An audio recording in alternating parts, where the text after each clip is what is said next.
Rolls Royce दुनिया की सबसे लग्जूरियस कार्स बनाती है और दुनिया के सबसे अमीर लोग एक रोल्स रॉयस ओन करने के सपने देखते हैं। लेकिन सरप्राइजिंगली इसी लग्जूरियस रोल्स रॉयस की शुरुआत एक ऐसे लड़के ने की थी जिसका पूरा बचपन गरीबी में चाइल्ड लेबर करते हुए निकला। कहानी की शुरुआत होती है 1863 में। इंग्लैंड के एक छोटे से गांव में जन्म होता है हेनरी रॉयस का। जब रॉयस केवल 4 साल के थे तभी उनके फादर का बिजनेस बर्बाद हो गया और पूरी फैमिली सड़क पे आ गई। लेकिन ये तो केवल प्रॉब्लम्स की शुरुआत थी। इसके बाद महज 9 साल की उम्र में रॉयस ने अपने फादर को हमेशा के लिए खो दिया, जिस कारण उनकी मदर को मेड का काम करना पड़ा और रॉयस न्यूज़पेपर डिलीवरी करने लगे। अब तक रॉयस का फ्यूचर डार्कनेस से भरा हुआ था, लेकिन 14 साल की उम्र में उनकी लाइफ में एक टर्निंग पॉइंट आया। उनकी एक आंट ने हेनरी में पोटेंशियल देखा। वो ग्रेट नॉर्दर्न रेलवे कंपनी में गई और वहां 20 पाउंड पर एनम देके रॉयस को एज एन अप्रेंटिस ज्वाइन करवा दिया। अगले 3 सालों में रॉयस ने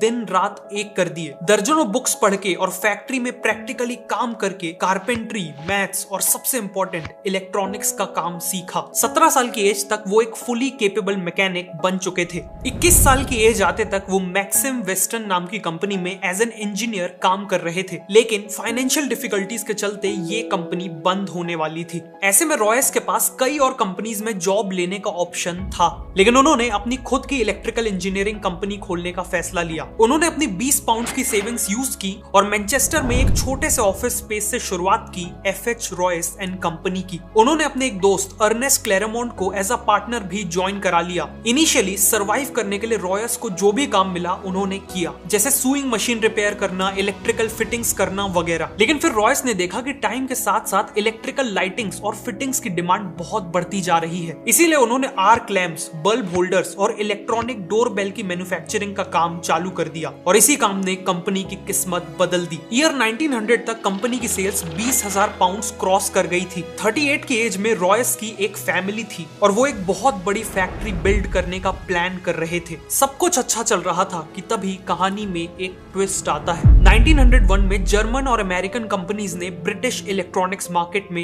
एंट्री ले ली। कंपटीशन एकदम से बढ़ गया और इलेक्ट्रॉनिक्स इक्विपमेंट के प्राइसेस काफी गिर गए। पूरी कोशिश के बाद भी रॉयस का बिजनेस क्रैश करने लगा और इतनी मेहनत से बनाए हुए बिजनेस को फेल होते देख रॉयस की फिजिकल और मेंटल हेल्थ तेजी से खराब होने लगी। जब रॉयस ने डॉक्टर को कंसल्ट किया तो उन्हें एक सिंपल एडवाइस मिली। ठीक होने के लिए रॉयस को फ्रेश एयर में रहने की जरूरत थी। साथ में उन्हें एक कार खरीदने की सलाह दी गई ताकि वो अपनी बॉडी को बिना स्ट्रेन दिए ट्रैवल कर सके। रॉयस ने एक वेकेशन लेके खुद को ठीक किया और फिर डेकोविल नाम की एक फ्रेंच मेड कार भी खरीद ली। ये कार काफी आवाज करती थी, ब्रेक्स इनइफेक्टिव थे और ओवर हीटिंग जैसी प्रॉब्लम्स भी थी। हेनरी जैसे परफेक्शनिस्ट के लिए ये कार बिलो स्टैंडर्ड थी, इसीलिए उन्होंने डिसाइड किया कि वो इस कार में माइनर मॉडिफिकेशंस करेंगे। लेकिन जाने अनजाने उन्होंने कार को पूरी तरह ही रीडिजाइन कर डाला। ये रीडिजाइन कार ओरिजिनल डेकोविल कार से काफी सुपीरियर थी और यहीं से रॉयस को कॉन्फिडेंस आया कि वो अपनी खुद की कार्स बिल्ड कर सकते हैं और इवन कार्स का बिजनेस भी कर सकते हैं। उन्होंने एक छोटी सी टीम असेंबल की और अपनी नई कार को डिजाइन करना चालू कर दिया। सभी पार्ट्स की ड्राइंग्स बन जाने पर उन्हें वर्कशॉप में कास्टिंग के लिए भेज दिया गया। इवेंचुअली रॉयस की 10 हॉर्स पावर और 2 सिलेंडर्स वाली एक कार शेप लेने लगी और ऑलमोस्ट हर एस्पेक्ट जैसे क्वाइटनेस, लाइटनेस, ड्यूरेबिलिटी और रिलायबिलिटी में ये कार हर मौजूदा कार से बेटर थी। 1 अप्रैल 1904 को इसे सबसे पहले रोड टेस्ट किया गया और अपने पहले ही टेस्ट में इसने करीब 50 किलोमीटर का डिस्टेंस तय किया बिना किसी प्रॉब्लम के। रॉयस ने 2 और कार्स बनवाई सेम मॉडल की और इन्हें टेस्ट कर करके इंप्रूव करने लगे। अब उन्होंने वर्ल्ड क्लास कार्स तो बना ली थी, लेकिन वो अकेले ही इन कार्स को पूरी दुनिया तक पहुंचाने के केपेबल नहीं थे और ऐसे में एंट्री होती है कहानी के दूसरे हीरो की, चार्ल्स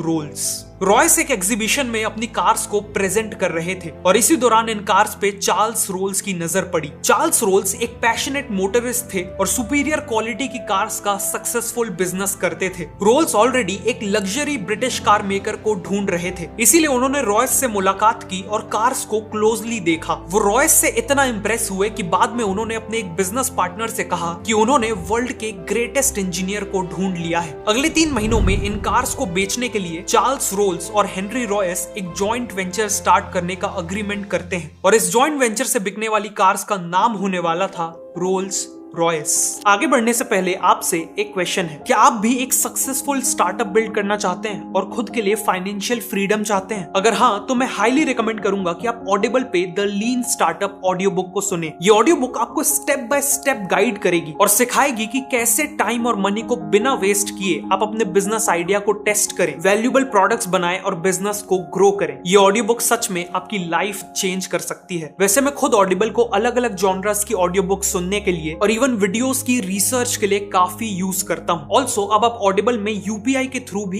इजिली साइन अप कर सकते हो। क्रेडिट या डेबिट कार्ड की जरूरत नहीं है। तो अभी नीचे डिस्क्रिप्शन या पिन कमेंट में दिए हुए लिंक से ऑडिबल पे साइन अप करिए और 2 महीने का फ्री ट्रायल पाइए। अब कहानी पे वापस आते हैं। मार्च 1906 में रोल्स रॉयस लिमिटेड को ऑफिशियली एस्टैब्लिश किया गया और सबसे पहले 4 रोल्स रॉयस 10, 15, 20 और 30 हॉर्स पावर वाली मॉडल्स को सप्लाई करने का डिसीजन लिया जाता है। रोल्स का मानना था कि किसी भी कार की मार्केटिंग करने का सबसे अच्छा तरीका है उस कार के साथ रेसिंग टूर्नामेंट्स में पार्टिसिपेट करना। इसीलिए रोल्स ने आइल ऑफ मैन टूरिस्ट ट्रॉफी जैसे प्रेस्टिजियस टूर्नामेंट्स में पार्टिसिपेट किया और रोल्स रॉयस की कार्स यूज करके उन रेसेस को जीता भी। साथ ही साथ उन्होंने इन कार्स से कई नए स्पीड रिकॉर्ड्स भी बनाए। इन सब से रोल्स रॉयस ऑलरेडी एक ग्रेट कार कंपनी की तरह एस्टैब्लिश हो चुकी थी, लेकिन अभी उनकी सबसे सक्सेसफुल कार का आना बाकी था। ईयर 1906 के एंड में रॉयस ने 40 और 50 हॉर्स पावर और 6 सिलेंडर्स के साथ एक मॉडल लॉन्च किया। इसकी बॉडी का कलर सिल्वर था और यह चलाने में बेहद स्मूथ और साइलेंट थी, बिल्कुल एक गोस्ट की तरह, और इसीलिए इसका नाम सिल्वर घोस्ट रखा गया। कार को मार्केट करने के लिए रोल्स ने 24,000 किलोमीटर का एक इंड्योरेंस टेस्ट प्लान किया, जिसमें सिल्वर घोस्ट को संडेज को छोड़कर 2.5 महीनों तक दिन और रात के लिए लगातार चलाया गया और 24,000 किलोमीटर का डिस्टेंस कवर किया गया। सिल्वर घोस्ट ने बिना किसी इशू के ये टेस्ट पास भी कर लिया। इसके अलावा रोल्स ने कई डेमोन्स्ट्रेशंस ऑर्गेनाइज किए जिसमें उन्होंने सिल्वर घोस्ट को विस्पर टेस्ट से गुजारा। इस टेस्ट में वो कार के बोनट के ऊपर एक कॉइन को बैलेंस करते हुए उसे बिना गिराए चलाते थे, जिससे प्रूव होता था कि ये कार एक्सट्रीमली स्मूथ है। इन्हीं स्ट्रेटेजी से सिल्वर घोस्ट चारों तरफ best car in the world की तरह पॉपुलर हो गई और ये उस समय के किंग्स, क्वींस और इंडस्ट्री लीडर्स की फर्स्ट चॉइस बन गई। रोल्स और रॉयस की पार्टनरशिप का डिसीजन एक मास्टर स्ट्रोक साबित हुआ था। उन्हें हर तरफ से सक्सेस मिल रही थी कि तभी एक भयानक हादसा हो गया। कार्स के साथ साथ चार्ल्स रोल्स एविएशन के लिए भी काफी पैशनेट थे। 12 जुलाई 1910 को वो राइट फ्लायर नाम का प्लेन उड़ा रहे थे। फ्लाइट के दौरान एयरक्राफ्ट का टेल सेक्शन टूट गया और प्लेन 100 फीट की ऊंचाई से क्रैश कर गया। इस हादसे में 32 साल के चार्ल्स रोल्स ने अपनी जान गंवा दी। अनफॉर्चुनेटली एयरप्लेन एक्सीडेंट्स में जान गंवाने वाले वो ब्रिटेन के पहले इंसान बने। इस हादसे ने रॉयस को डीपली इंपैक्ट कर दिया था। वो इस लॉस से उभरने की कोशिश कर ही रहे थे कि 1911 में उन्हें एक और झटका मिला। उनकी हेल्थ तेजी से खराब होने लगी और डॉक्टर्स ने बताया कि उन्हें बॉल कैंसर है। उनका एक मेजर ऑपरेशन हुआ, लेकिन इसके बाद भी डॉक्टर्स ने कहा कि वो केवल 3 महीने ही जी पाएंगे। इस हालत में भी रॉयस बेड से ही सिल्वर घोस्ट के डिजाइन और इंजीनियरिंग को इंप्रूव करते रहे और फिर एक मिरेकल हुआ। देखते ही देखते 3 महीने बीत गए और रॉयस ने 100% रिकवरी अचीव कर ली। वापस आने के बाद रॉयस ने सिल्वर घोस्ट में मेजर इंप्रूवमेंट्स किए। ग्राउंड क्लियरेंस बढ़ाया गया, सस्पेंशन को इंप्रूव किया गया और शैसीज को भी स्ट्रॉन्ग बनाया गया। इसी दौरान रोल्स रॉयस ने देखा कि कार्स के बोनेट पे पर्सनलाइज मैस्कॉट्स लगाने का एक ट्रेंड चला है, लेकिन कंपनी चिंता में थी कि लोग इनएप्रोप्रिएट मैस्कॉट्स लगा रहे हैं जिससे रोल्स रॉयस की इमेज नेगेटिवली इंपैक्ट हो सकती है। इसीलिए उन्होंने खुद का मैस्कॉट डिजाइन करवाया। इनके मैस्कॉट में एलेनोर थॉर्टन नाम की ब्रिटिश एक्ट्रेस और मॉडल को यूज किया गया है। ये स्कल्पचर एक वुमेन को आगे की ओर लीन करता दिखाता है। उनके हाथ पीछे की ओर स्ट्रेच्ड हैं और उनके ऊपर तेज हवा पड़ रही है। ये मैस्कॉट एक सेंस ऑफ ग्रेस, फ्रीडम और स्पीड को सिंबलाइज करता है। इसका नाम है स्पिरिट ऑफ एक्सटेसी। एक्सटेसी का मतलब है ओवरवेलमिंग हैप्पीनेस। इन सभी इंप्रूवमेंट्स के चलते रोल्स रॉयस की सेल्स और प्रॉफिट्स एक्सपोनेंशियली ग्रो कर रहे थे। 1913 तक उनका प्रॉफिट 90,000 पाउंड से भी ज्यादा हो चुका था और ब्रांचेस को इंटरनेशनली एक्सपैंड करने के भी प्लान्स थे। लेकिन फिर से कुछ ऐसा हुआ जिसने रोल्स रॉयस को ऑलमोस्ट बर्बाद कर दिया। वर्ल्ड वॉर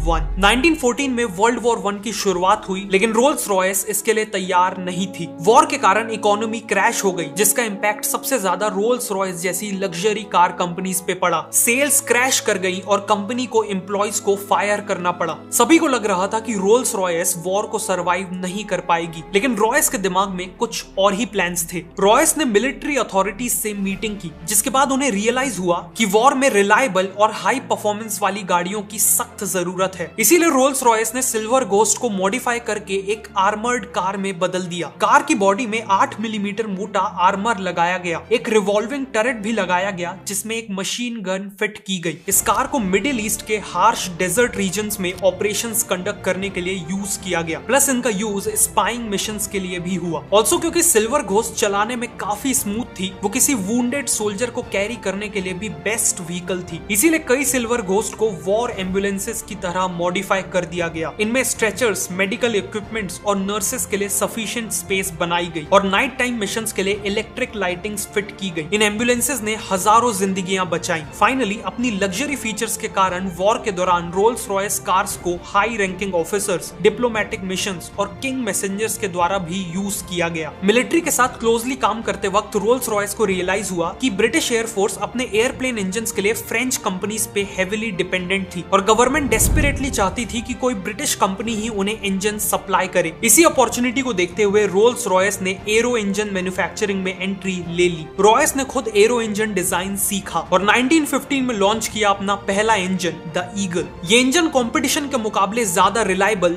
लाइट और फ्यूल एफिशिएंट था। इसीलिए ब्रिटिश एयरफोर्स ने साल के एंड तक 500 ईगल इंजन्स का ऑर्डर दे दिया। लेकिन रॉयस यहाँ नहीं रुके। उन्होंने 1915 एंड में लाइट एयरक्राफ्ट के लिए हॉक इंजन बनाया। 1916 में ईगल का स्मॉलर वर्जन फैल्कन इंजन बनाया और 1918 में लार्ज और लॉन्ग रेंज एयरक्राफ्ट के लिए कॉन्डोर इंजन बनाया। इन इंजन्स के कारण ब्रिटेन को aerial combat, spying missions, anti submarine operations और बॉम्बिंग मिशंस, इन सभी में एक मेजर एडवांटेज मिला और यही उनकी जीत का एक इंपॉर्टेंट कारण बना। रोल्स रॉयस का एरो इंजन मैन्युफैक्चरिंग में एंट्री लेना एक ब्रिलियंट स्टेप साबित हुआ और आज भी हजारों कमर्शियल एयरक्राफ्ट्स और मिलिट्री एयरक्राफ्ट्स में रोल्स रॉयस के ही इंजन्स यूज किए जाते हैं। 1918 में वर्ल्ड वॉर 1 खत्म हो गई और अगले 15 साल रॉयस ने कार्स और एरो इंजन दोनों पे फोकस किया। उन्होंने एक स्मॉलर और चीपर कार लॉन्च की जिसका नाम था 20। अनफॉर्चुनेटली 20 की सेल्स ज्यादा इंप्रेसिव नहीं थी। 1925 तक लग्जरी कार मार्केट में बेंटली,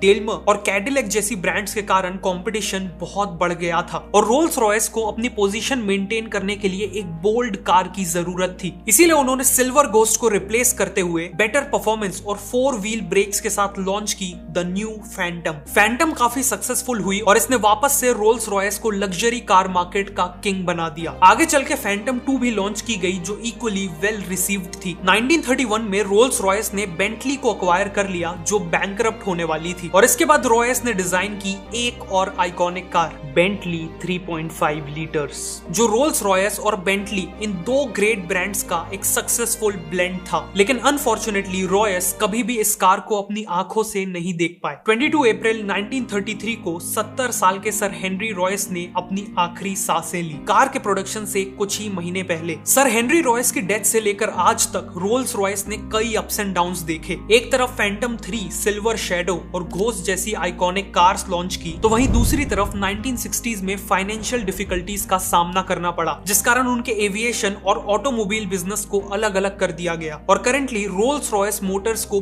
BMW ओन करती है। लेकिन आज भी रोल्स रॉयस अपनी आइकॉनिक कार्स के कारण अल्टीमेट लग्जरी का ग्रेटेस्ट सिंबल है। एक रोल्स रॉयस को ओन करना एक ऐसी मास्टरपीस को ओन करने जैसा है जो रॉयस के परफेक्शन और रोल्स के करिश्मा को सिंबलाइज करती है।